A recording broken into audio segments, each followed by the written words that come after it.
오늘 우리가 히브리서 강해 시작하고 이제 14번째 강의 되겠습니다. 우리가 지난주까지 해가지고 사실 이제 히브리서 4장부터 10장에 이르기까지 굉장히 중요한 주제가 아주 긴 분량의 할애가 되어서 설명되고 있다는 이야기를 드렸습니다. 그래서 히브리서의 가장 중요한 이제 핵심적인 주제 중에 하나가 되는 것이죠. 예수 그리스도의 대제사장 되심에 대해서 이제 우리가 오랜 기간 동안 나누었고요. 우리가 지난주에 함께 나눈 이제 히브리서 10장 19절부터 25절까지의 본문은 그래서 그렇게 예수 그리스도께서 대제사장이 되셔서 죄인인 우리를 위해 완전한 제사를 단번에 십자가 위에서 드려주셨습니다 라고 하는 이 놀라운 진리를 그러면 우리는 매일의 삶 속에서 어떻게 붙들고 살 것인가, 어떻게 적용할 수 있을 것인가의 문제를 생각하면서 일종의 이 다리와 같이, 브리지와 같이 지난주 말씀이 이제 요약해서 설명을 해주었다 이렇게 이야기를 드렸습니다. 예수님이 우리로 하여금 하나님께로 나아갈 수 있는 길을 자신의 몸을 십자가 위에서 찢어서 열어주셨습니다. 그것이 예수님의 대제사장 되심의 핵심입니다. 그러므로 우리는 이제 믿음의 길로, 소망의 길로, 사랑의 길로 하나님 앞으로 날마다 나아가야 할 것입니다. 라고 하는 것이 지난주 말씀에서 이제 설명이 된 것입니다. 앞으로 계속해서 이제 남은 히브리서의 본문 속에서 어떻게 하면 그러면 믿음의 길로, 소망의 길로, 사랑의 길로 우리가 갈 수 있을 것인가가 좀 더 구체적으로 설명이 된다는 이야기를 드렸죠. 이제 오늘 우리가 함께 살펴볼 본문의 주제가 이제 이 소망의 길이라고 하는 것에 대해서 조금 더 살을 붙여서 설명을 하는 내용입니다. 나중에 이제 12장에 가서도 이 소망이라고 하는 주제가 다시 한번 등장하긴 합니다만 오늘 이제 그 첫 번째로 이 소망이라고 하는 주제에 대해서 이제 살을 붙이는 장면이 되는데요. 너희 담대함을 버리지 말아라. 여러분들이 가지고 있는 그 담대함은 어떤 의미인가 나중에 좀 더 설명하겠습니다. 담대함을 버리지 말고 끝까지 인내하며 지키십시오. 소망 가운데 그렇게 굳세게 서시길 바랍니다. 라고 하는 말씀이 이제 오늘 우리가 살펴볼 말씀의 내용이 되겠습니다. 자, 그래서 오늘 이제 우리 함께 본문의 말씀을 살펴볼 텐데요. 히브리서 10장 26절부터 39절까지 본문 오늘은 우리가 같이 한번 읽어보도록 하겠습니다. 10장 26절부터 39절까지 교독해서 교대로 읽겠습니다. 제가 먼저 읽겠습니다. 우리가 진리를 아는 지식을 받은 후 짐짓 죄를 범한즉 다시 속죄하는 제사가 없고 오직 무서운 마음으로 심판을 기다리는 것과 대적하는 자를 태울 맹렬한 불만 있으리라.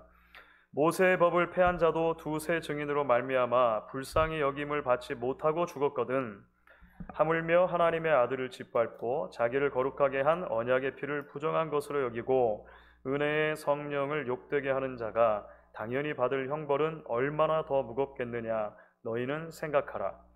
원수 갚는 것이 내게 있으니 내가 갚으리라 하시고 또 다시 주께서 그의 백성을 심판하리라 말씀하신 것을 우리가 아노니 살아계신 하나님의 손에 빠져 들어가는 것이 무서울진저. 전날에 너희가 빛을 받은 후에 고난의 큰 싸움을 견디어낸 것을 생각하라. 혹은 비방과 환난으로서 사람에게 구경거리가 되고 혹은 이런 형편에 있는 자들과 사귀는 자가 되었으니 너희가 갇힌 자를 동정하고 너희 소유를 빼앗기는 것도 기쁘게 당한 것은 더 낫고 영구한 소유가 있는 줄 알미라. 그러므로 너희 담대함을 버리지 말라. 이것이 큰 상을 얻게 하느니라. 너희에게 인내가 필요함은 너희가 하나님의 뜻을 행한 후에 약속하신 것을 받기 위함이라. 잠깐 후면 오실 이가 오시리니 지체하지 아니하시리라. 나의 의인은 믿음으로 말미암아 살리라. 또한 뒤로 물러가면 내 마음이 그를 기뻐하지 아니하리라 하셨느니라. 우리는 뒤로 물러가 멸망할 자가 아니요 오직 영혼을 구원하기 이르는 믿음을 가진 자니라. 아멘.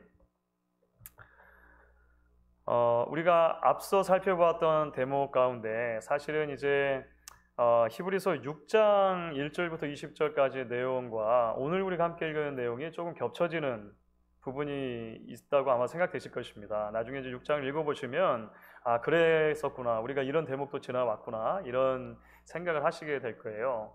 오늘 이제 전체 주제가 그 소망에 대한 것입니다. 그러니까 소망 가운데 인내하며 끝까지 여러분에게 주어진 그 길을 걸어가기를 원합니다 라고 하는 것이 이제 주제가 되는 거예요. 그런데 히브리서 저자는 성도들에게 메시지를 전하면서 소위 말하는 채찍과 당근을 함께 줍니다. 무슨 말이냐면 그렇게 끝까지 소망 가운데 믿음을 지키지 못했을 때, 그러니까 믿음에서 떨어져 나갔을 때 어떤 심판이 기다리고 있는가. 사실은 히브리서 전체에서도 가장 무시무시한 언어로 이 심판에 대한 메시지가 경고로 나와요. 근데 거기서 끝나지 않고 그 뒤에 여러분들이 가지고 있는 믿음이 이전부터 계속해서 여러분들이 그 소망 가운데 지켜왔던 것입니다를 이야기해주고, 그러니 지금도 계속해서 여러분들 담대함을 버리지 말고 끝까지 달려갑시다. 당근이죠. 이렇게 권면하는 것으로 나아가게 돼요. 이런 기법이 사실은 이제 6장하고도 거의 비슷하다는 것입니다. 6장에서 한번 비침을 얻은 이후에 떨어져 나간 자들에게는 다시 회개가 없다, 경고죠. 그렇게 해놓고 나서 하지만 여러분들은 끝까지 소망 가운데 달려갈 수 있는 사람들입니다, 이렇게 다독이는 장면들이 있었거든요. 오늘도 그와 비슷한 구조 안에서 이제 소망이라고 하는 주제를 이제 설명해 나간다, 이렇게 크게는 생각하시면 될 것 같아요. 자, 그러면 먼저 히브리서 저자가 오늘 우리가 함께 살펴본 본문 가운데 이제 경고의 메시지를 주는 것이죠. 하나님의 심판을 두려워하라 라고 하는 경고 메시지가 이제 분명히 주어집니다. 말씀드렸던 6장과 비교했을 때 그런데요, 오늘 우리가 함께 읽은 말씀 가운데는 조금 더 신랄한 언어로 이제 이 경고가 주어지면서 어떤 표현이 등장하냐면, 한번 구원의 은혜가 있었음에도 불구하고 지속적이고 의도적으로 계속 복음의 반대로 살아가는 사람들을 경고하는 거예요. 자, 이게 무슨 말이냐면, 여러분 오늘 말씀 가운데 26절을 보시면 이런 표현이 나왔죠. 26절에 진리를 아는 지식을 받은 후 짐짓 죄를 범한 즉, 이런 표현이 나왔습니다. 여기서 짐짓이라고 이제 우리말로 번역이 됐잖아요. 이것은 의도적으로, 고의적으로라고 하는 의미가 있습니다. 그래서 많은 영어 성경들이 deliberately라고 이렇게 옮겨놨어요. 그러니까 죄인지를 알면서도 그것을 깊이 묵상하고 생각해서 의도적으로 복음에 계속 반대하는 것에 대해서 이야기를 하고 있는 것입니다. 자, 다시 말씀드리지만 이제 6장에서도 그런 얘기를 드렸는데요. 히브리서 저자는 신학적이기 이전에 사실은 목회자적인 마음으로 이 이야기를 하고 있는 것입니다. 예를 들어서 신학자들은 이런 질문을 던져요. 복음을 내가 진짜 믿었는데, 하나님이 예수 그리스도 안에서 택하시기로 해가지고 그 구원의 복음을 듣고 구원을 이미 받았는데, 그렇다면 지속적으로 계속 복음에 대적하는 삶을 과연 살 수 있는가? 그게 가능한가? 라고 하는 질문을 자꾸 던지는 거예요. 하나님이 선택하셨다면 그 선택이 유효하고 예수님께서 그를 위해 돌아가셨다면 그의 구원은 끝까지 하나님께서 보장해 주실 것인데, 지속적으로 복음과 대치되는 삶을 사는 게 가능하냐라고 하는 질문을 던지는 거예요. 그래서 결론적으로 어떻게 이제 신학자들은 보통 개혁주의 신학 안에서 말하냐면, 이 사람들은 애초부터 사실은 구원받은 사람이 아니다 라고 설명을 이제 하는 거예요. 물론 신학의 큰 틀 안에서는 그렇게 이야기할 수 있지만, 사실 계속 말씀드린 것처럼 히브리서 저자는 지금 이 말씀을 불신자들에게 하고 있는 게 아니에요. 그렇죠? 히브리서 저자의 관심은 지금 어디에 있냐면 교회에 있는 거예요. 교회에.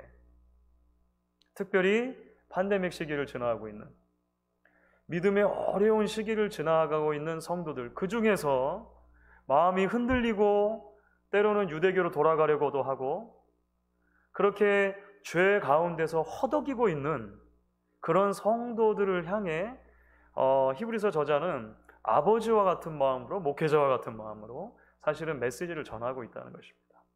그래서 아까 말씀드린 것처럼 채찍과 당근이죠. 먼저 아주 큰 경고 메시지를 전달하는 거예요. 물론 우리는 이렇게 생각할 수 있습니다. 예수님께서도 말씀하셨죠. 교회 안에는 그러니까 그 공동체 안에 밭에 알곡도 있고 가라지도 있다. 이런 말씀하시잖아요. 그렇죠. 예수님께서 뭐라고 말씀하시냐면 제자들이 그럼 가라지를 뽑아야 되지 않습니까? 아니, 놔둬라 이렇게 말씀하시잖아요. 마지막 때가 되면 추려질 것이다. 그러니까 맞습니다. 교회라고 하는 공동체 안에는 진정으로 구원받은 사람들도 있는가 하면 사실은 그렇지 않은 사람들도 와 있을 수 있어요. 알곡과 가라지로 비유할 수 있겠죠. 그런데 히브리서 저자가 진짜로 이야기하려고 하는 건 뭐냐면, 자 여러분, 그러니까 지금부터 여러분이 이제 가라지가 누군지 한번 찾아봅시다. 여러분들 해야 할 일은 여러분들 알곡이 맞으니까 교회 안에 가라지가 누군지를 찾아서 뽑아내는 것이 여러분들에게 주어진 사명입니다. 이렇게 말하는 게 아닌 거예요. 그렇죠. 구원의 은혜를 입에 쏨에도 불구하고 하나님의 은혜가 너무나도 크고 주 예수보다 더 귀한 것이 없다라고 우리가 입술로 고백하지만 실제로 우리의 삶 속에서 마치 가라지와 같이 살아갈 때가 없냐는 것입니다. 그렇죠. 그래서 우리의 신앙을 돌아보고 우리의 신앙이 지속적으로 의도적으로 하나님의 복음에 저촉되는 것이 아니도록 돌아오라 라고 하는 의미에서 이제 이야기를 하는 거예요. 현대 형법에서도 그렇죠. 우발적으로 짓는 죄, 그러니까 모르고 짓는 죄와 계획해서 프리메리테리 된 것이죠. 아주 계획해서 오랜 동안 이 준비를 해가지고 죄를 짓는 것은 전혀 다르게 취급을 합니다. 여러분 그런 거 아시죠? 전혀 다르게 취급하죠. 흥미롭게도 구약에도 그런 대목이 나와요. 그 대표적인 것이 이제 제가 적어드린 민수기 15장에 나오는 말씀이에요. 민수기에 보면 유대인들, 그러니까 그 이스라엘 백성들과 관련해 가지고요, 그 죄의 경중을 따질 때 고의로 짓는 것과 우발적으로 짓는 죄를 차별을 두는데 27절에는 이런 말씀이 나옵니다. 만일 한 사람이 부지 중에 범죄하면 1년 된 암염소로 속죄제를 드릴 것이요. 그러니까 내가 모르고 잘못해서 율법에 저촉을 했단 말이에요. 그러면 그 죄를 사할 수 있는 방법은 뭐냐면 1년 된 암염소를 가지고 제사장에 가서 제사장이 제사를 드려주는 것입니다. 그러면 그 죄가 사해진다라고 이제 민수기는 설명을 해요. 자, 그런데 구약에도 뭐라고 설명이 되냐면 30절입니다. 본토인이든지 타국이든지 고의로 무엇을 범하면 그의 백성 중에서 끊어질 것이라. 하나님의 말씀을 받은 은혜가 있잖아요. 하나님의 백성이라고 하나님이 불러주신 그 큰 은혜가 있는데도 불구하고 지속적으로, 고의적으로, 의도적으로 말씀을 저촉할 때 그는 그 백성에게서 끊어지게 된다라고 하는 개념이 구약에도 등장한다는 거예요. 이와 비슷한 연장선상에서 오늘 히브리서 저자가 이제 복음의 비춤을 받고 나서 지속적으로 의도적으로 죄를 짓는 것이 얼마나 심각한 것인가라고 하는 것을 설명하는 거죠. 그렇죠? 그래서 민수기에서는 그게 왜 그렇게 심각한가? 뭐라고 설명을 하냐면요, 그것은 여호와를 비방하는 자이다. 여호와의 명령을 무시하는 자이다. 여호와의 명령을 깨트리는 자이다. 이런 방식으로 설명하거든요. 근데 오늘 우리가 함께 읽은 말씀을 보면 히브리서 저자가 이제 이런 방식으로 설명하죠. 29절에 보면 잘 설명이 되어 있습니다. 29절. 같이 한번 한 목소리로 읽어보도록 할게요. 29절입니다. 하물며 하나님의 아들을 짓밟고 자기를 거룩하게 하는 언약의 피를 부정한 것으로 여기고 은혜의 성령을 욕되게 하는 자가 당연히 받을 형벌은 얼마나 더 무겁겠느냐 너희는 생각하라. 아주 그 강력한 언어로 몇 가지 이제 요약을 해놓았죠. 진리를 아는 지식을 받은 후에 짐짓, 의도적으로 죄를 짓는다라고 하는 것, 그 이제 반복적으로 계속해서 머물러 있는 것을 말한다 그랬죠. 그런 것은 하나님의 아들을 짓밟는 것이다. 그러니까 예수 그리스도의 대제사장 되심을 모욕한다라고 하는 표현으로 아마 그 당시 유대인들이 쓸 수 있는 가장 그 심한 언어인 것 같아요. 발 밑에 두고 밟는다라고 하는 표현을 썼죠. 그리스도의 보혈을 발 밑에 두고 밟는다. 두 번째는 자기를 거룩하게 한 언약의 피를 부정한 것으로 여긴다. 나를 깨끗하게 해주고 나를 정결하게 해준 그 피를 구약의 율법에 따라서 부정한 것처럼 여겨버린다. 대수롭지 않게 피해야 할 것으로 여긴다. 이런 의미가 되겠죠. 나중에 보면 이제 은혜의 성령을 욕되게 하는 것이다. 이런 표현을 써요. 그러니까 성부, 성자, 성령 하나님 모두에게 대해서 이것이 얼마나 큰 모욕적인 일인가. 무시무시한 언어를 들어서 막 강조하는 거죠. 그렇죠? 그리고 나서 그렇게 의도적인 범죄의 결과가 있다는 것입니다. 결과가 있는데 그것은 돌이킬 수 없는 하나님의 심판이다라고 말해요. 그 심판에 대해서 설명하면서 이제 그 6장을 설명하면서 또 2장 설명하면서도 말씀드렸는데요. 히브리 사람들이 아주 잘 사용하는 그런 그 해석학의 방법인데요. 작은 것에서부터 큰 것을 설명하는 방식입니다. 제가 예를 잘 드는 게 그거 있었죠. 1불짜리 핫도그가 이렇게 맛있다면 100불짜리 핫도그는 얼마나 더 맛있겠는가. 이런 논리를 사실 그 유대인들은 굉장히 좋아했습니다. 굉장히 좋아했어요. 자, 오늘 말씀에도 보면 이런 게 나오죠. 모세의 율법에서도 그 율법을 어긴 사람은 두세 사람의 증인만으로 자비 없는 심판을 받았다면, 그러니까 그 모세 율법은 완전한 것이 아니니까 작은 것을 말하는 것입니다. 그렇다면 하물며 하나님의 아들을 짓밟고 하물며 은혜의 그 피를 부정한 것을 여기고 성령을 멸시하는 자를 하나님께서 더 큰 심판으로 다스리지 않겠느냐, 이렇게 말하는 거예요. 작은 것에서 큰 것으로 연결되는. 그러니까 지금 히브리서 저자가 강조하려고 하는 건 뭐냐면 그거죠.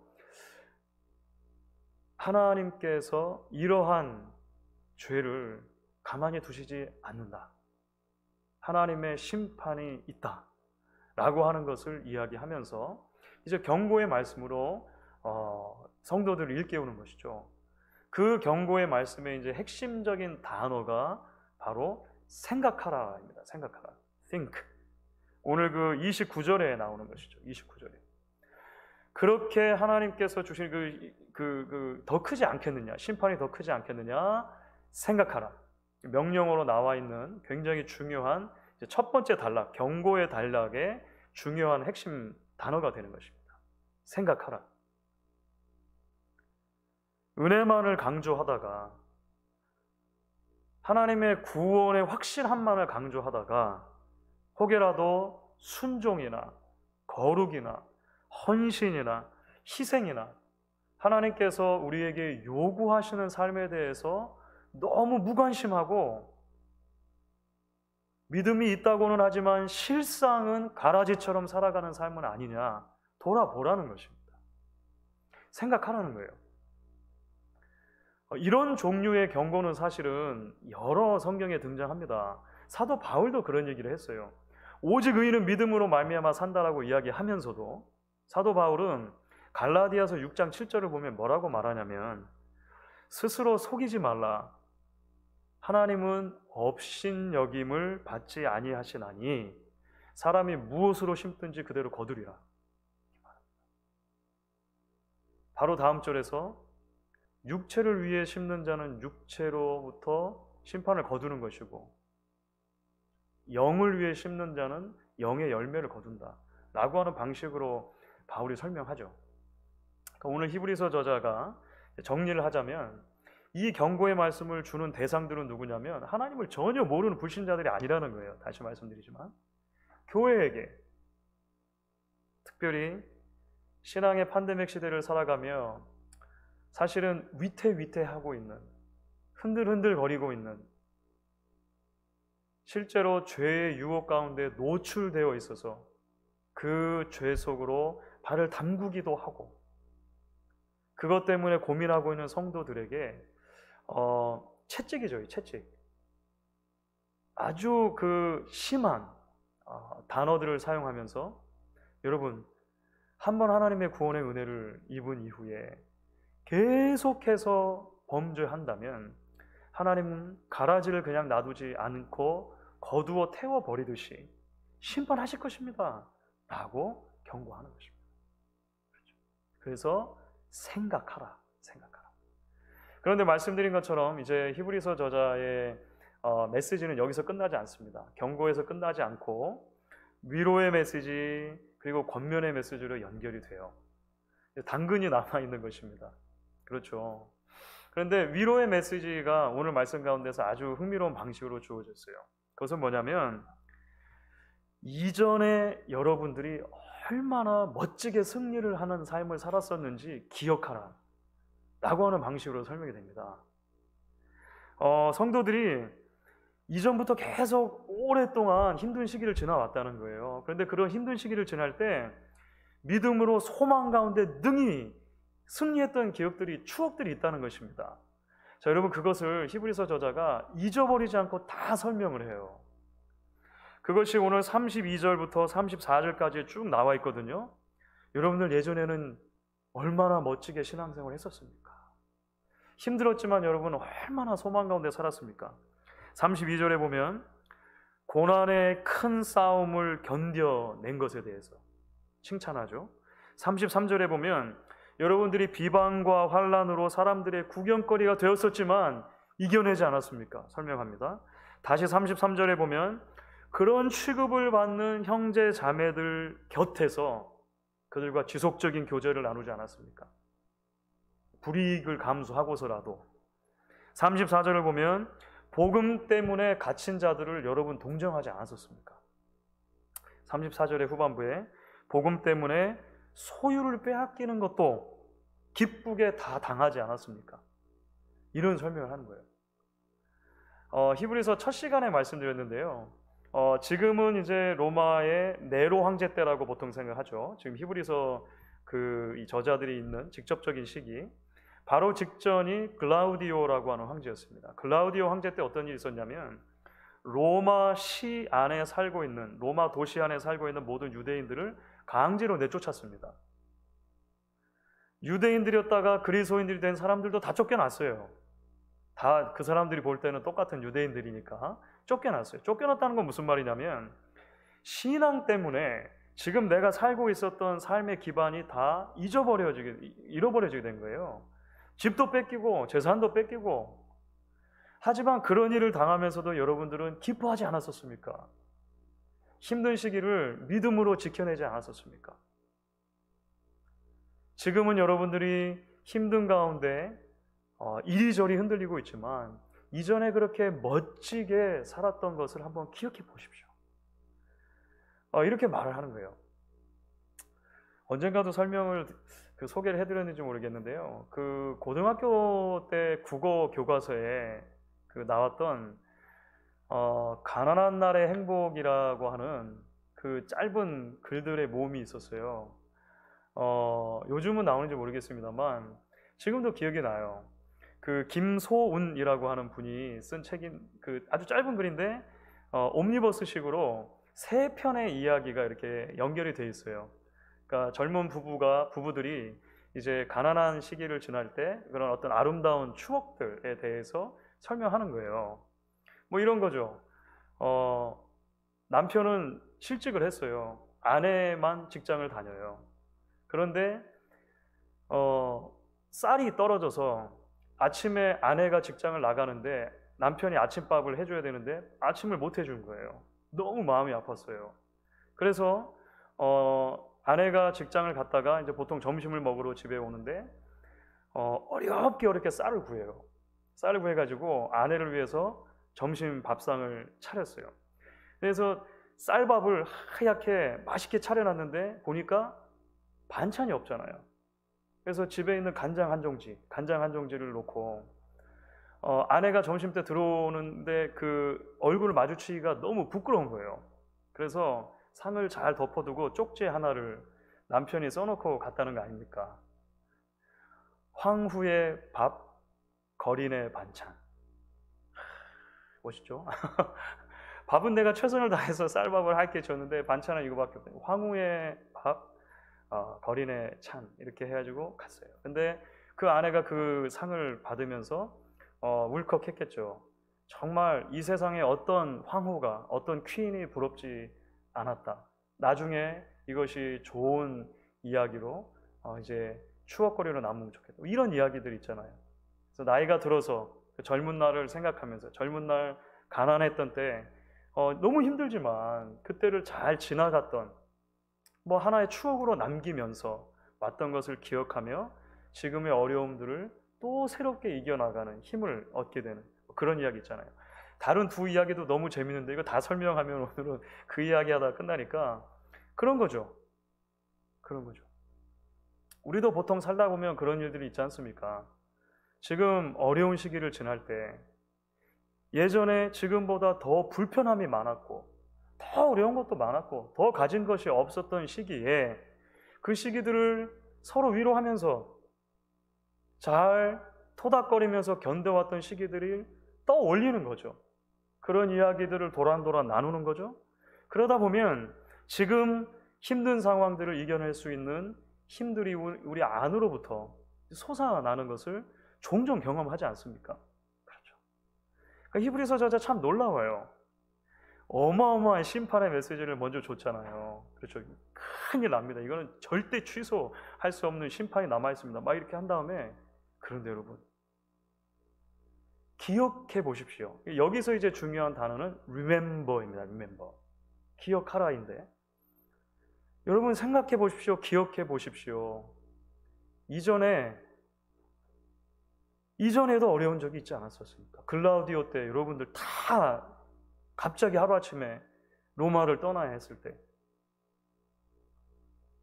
여러분들이 네로 황제 초기에 그렇게 무시무시한 핍박을 받았을 때 여러분들 중 누군가가 저 콜로세움에서 짐승들과 싸우고 피를 흘리며 죽어가야 했을 때 여러분 심지어 그때도 여러분들 믿음을 지키지 않았었습니까? 그때도 여러분 잘 견디지 않았습니까? 그때를 생각하십시오.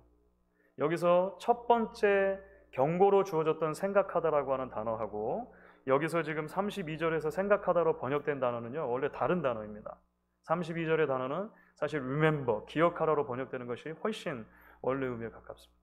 기억하라는 거예요. 기억하라. 그러니까 개인적인 승리의 추억, 공동체적인 승리의 추억들을 우리가 기억할 때 하나님 앞으로 나아갈 수 있을 것이라고 이제 위로를 먼저 한 거죠. 자, 이 위로라고 하는 것은 여러분들 짐작하시겠지만 당연히 자, 여러분 옛날에 잘했었잖아요.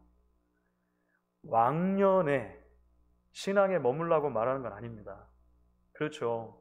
이민 사회를 살다 보면 이제 종종 우리가 그런 이야기하는 분들을 많이 듣죠. 왕년에 내 한국에 있을 때 뭐 이런 거 있지 않습니까? 내 미국 처음 왔을 때 왕년에 이런 거 있지 않습니까? 그런데 신앙은 기억하는 것에서 끝나는 것이 아니고 이제 여기로부터 한 걸음을 더 나아가야 한다라고 히브리서 저자가 말해요. 그게 이제 오늘 말씀의 가장 중요한 핵심, 조금 더 적극적인 권면입니다. 지금 여러분들이 지나가고 있는 상황 가운데 여러분이 가지고 있는 그 담대함이라고 하는 것을 버리지 마십시오. 소망 가운데 끝까지 머무십시오라고 권면하는 거예요. 이제 36절 또 39절 이렇게 쭉 연결이 되면서 이야기를 합니다. 여러분들 지금 소망 가운데 지나가기를 바랍니다. 왜입니까? 그 이유는 첫 번째로는 이제 36절에 보시면은요 약속 때문이라고 하는 표현이 나오는데 같이 한번 읽어보도록 할게요. 36절 오늘 히브리서 10장 36절 같이 읽습니다. 너희에게 인내가 필요함은 너희가 하나님의 뜻을 행한 후에 약속하신 것을 받기 위함이라. 여러분들 지금 인내해야 합니다. 이 말을 한 거죠. 지금 그러니까 더욱 인내하셔야 합니다. 여러분에게 인내가 필요합니다. 왜냐하면 하나님은 약속하시면 반드시 이루시는 분이기 때문에 그렇습니다. 지난주에도 비슷한 개념이 있었죠. 하나님은 약속하시면 이루신다. 여러분 참 놀랍습니다. 사실 구약부터 신약까지 성경 전체를 관통하는 가장 중요한 이야기는 하나님의 구원 이야기입니다. 그렇죠. 구약부터 신약까지 하나님의 구원이 죄인들에게 어떤 방식으로 펼쳐지는지가 설명이 되어 있어요. 그런데 하나님의 구원이 그 장엄하고 긴 역사 속에서 펼쳐질 때 하나님은 어떤 방식을 통해서 우리에게 그것을 설명해 주시냐면 약속과 성취라고 하는 방식으로 계속 설명해 주십니다. 수많은 약속들이 주어져요. 구약에 보면 수많은 약속들이 주어지는데 그 하나도 땅에 떨어지지 않고 이루어지는 것입니다. Promise and fulfillment. 이것은 성경 신학에서 굉장히 중요한 주제입니다. 약속이 있으면 그것이 이루어진다는 거예요. 그렇죠. 하나님께서는 예수 그리스도 안에서 구원받은 백성들에게도 수많은 약속을 주십니다. 우리가 히브리서를 살펴보면서 그런 많은 약속들을 같이 나누었죠. 그 약속은 지금 당장에 눈에 보이는 것 같지 않아도 반드시 이루어진다는 거예요. 이사야 선지자, 예수님 오시기 전에 800년 전 선지자를 통해서 약속하신 임마누엘의 약속이 800년 뒤에 실제적으로 이루어졌고, 그 예수님께서 십자가를 약속처럼 지셨고 그 십자가 위에서 돌아가신 이후에 약속처럼 부활하셨다면 그 예수 안에서 주신 모든 당신의 자녀들을 위한 약속도 반드시 이루어진다는 것입니다. 그래서 소망 가운데 인내하라라고 이야기하는 거죠. 또 하나 소망 가운데 계속해서 인내하는 이유에 대해서 설명하는데요. 믿음 때문이라고 설명합니다. 그것이 좀 독특한 방식으로 설명되는데 39절 말씀인데요. 한번 39절도 읽어보도록 하겠습니다. 39절 같이 읽겠습니다. 우리는 뒤로 물러가 멸망할 자가 아니요 오직 영혼을 구원함에 이르는 믿음을 가진 자니라. 이렇게 히브리서에서 설명했습니다. 이게 무슨 말이냐면요, 여러분에게 하나님께서 은혜로 주신 믿음이 어떤 종류의 믿음인가를 기억하라는 것입니다. 그러니까 사실 여러분, 우리가 구원 얻는 믿음은 하나님의 선물이라고 하잖아요. 그렇죠? 전적으로 하나님이 우리에게 선물로 주시는 것입니다. 물론 구원 얻는 믿음에는 하나님께서 우리에게 선물로 주셨다는 것을 인정하고 매일매일 하나님이 기뻐하시는 성령의 열매를 순종함으로 맺어드리는 삶의 요구가 있어요. 하지만 이것은 구원의 조건으로 주신 것이 아니죠. 감사의 열매인 것이죠. 감사의 열매. 지금 히브리서 저자는 이 믿음이 도대체 어떤 믿음이냐를 설명하는 거예요. 이 믿음은 애초에 하나님께서 우리에게 주셨을 때 이 믿음은 취소될 수 있는 것도 아니고 뒤로 물러나서 침륜에 빠질 멸망에 이르는 것도 아니고 오직 하나님이 주셨다면 이 믿음은 끝까지 구원의 우리를 이루도록 이끌어 주실 믿음이라고 확신시켜 주는 거예요.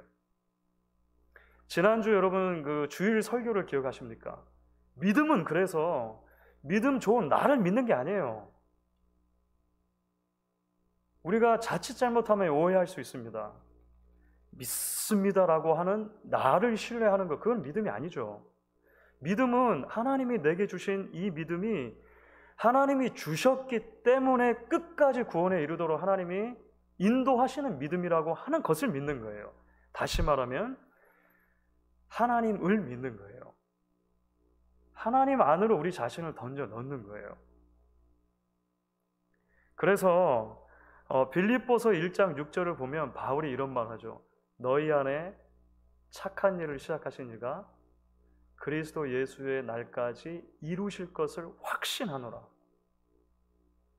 여러분, 우리의 구원의 확신이라고 하는 것은 믿음 좋은 나를 믿는 것, 그것 때문에 확신이 아니라 하나님 안에 있는 확신이라고 하는 것입니다. 그래서 이제 히브리서 저자는 뭐라고 권면할 수 있는 거냐면, 여러분, do not throw away. 버리지 마십시오. 라고 말할 수 있는 거예요. 자, 근데 버리지 말라고 했을 때 오늘 이제 제목과 연결이 되죠. 너희 담대함을 버리지 말라 이렇게 말했어요. 너희 담대함. 이 담대함이라고 하는 단어가 어디선가 본 것 같지 않으십니까? 여러분, 이 담대함이라고 하는 것은 이미 10장 19절에서 한번 나왔던 단어예요. 10장 19절에 어떤 그 내용이었습니까? 지난주에 우리가 함께 살펴봤던 내용이죠. 그러므로 형제들아, 우리가 예수의 피를 힘입어 성소에 들어갈 담력을 얻었다 라고 하는 것과 똑같은 단어입니다. 여기서 말하는 담력.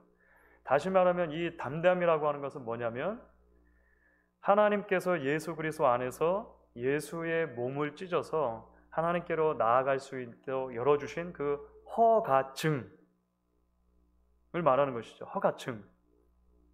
그것이 confidence입니다. 그것이 담대함입니다. 확신입니다. 여러분, 그것을 버리지 마십시오라고 말하는 거예요. 그것을 잊어버리지 않도록 계속해서 붙드십시오 라고 이야기를 하는 것이죠. 그래서 결론적으로 아마 이런 이야기를 할 수 있을 것 같아요. C.S. 루이스의 말을 제가 인용을 해드렸는데요. C.S. 루이스가 이런 말을 한 적이 있습니다. 크리스천들은 다른 사람들에 비해 큰 장점을 가지고 있다. 그들이 믿지 않는 사람에 비해 덜 타락하거나 타락한 세상과 떨어져 살아갈 운명을 타고났기 때문이 아니다. 오히려 그들은 자신이 타락한 이 세상 속에서 살아가는 타락한 인간이라는 것을 누구보다도 잘 알고 있다. 이 뒤에 어떤 말이 따라와 할까요? 그렇기 때문에 크리스천들은 하나님을 의지하게 되어 있다라고 하는 것입니다. 흔들리지 않을 수 없습니다. 그렇죠? 히브리서 공동체, 히브리서를 처음 읽었던 공동체의 가장 큰 문제가 뭐냐면 자꾸 흔들리는 거예요. 자꾸 흔들리는 거. 그런데 흔들리는 와중에서도 우리가 한 방향을 향해서 지속적으로 갈 수 있도록 붙들어주는 방향타가 있다는 것입니다. 그것이 바로 그리스도 안에서 주신 복음이죠. 그리스도의 십자가입니다. 언젠가 말씀드린 것처럼 나침반 바늘은 끊임없이 흔들리게 되어 있습니다. 끊임없이 흔들리는 나침반 바늘은 사실은 북극을 찾고 있는 것입니다. 방향을 찾기 위해 흔들리는 것입니다.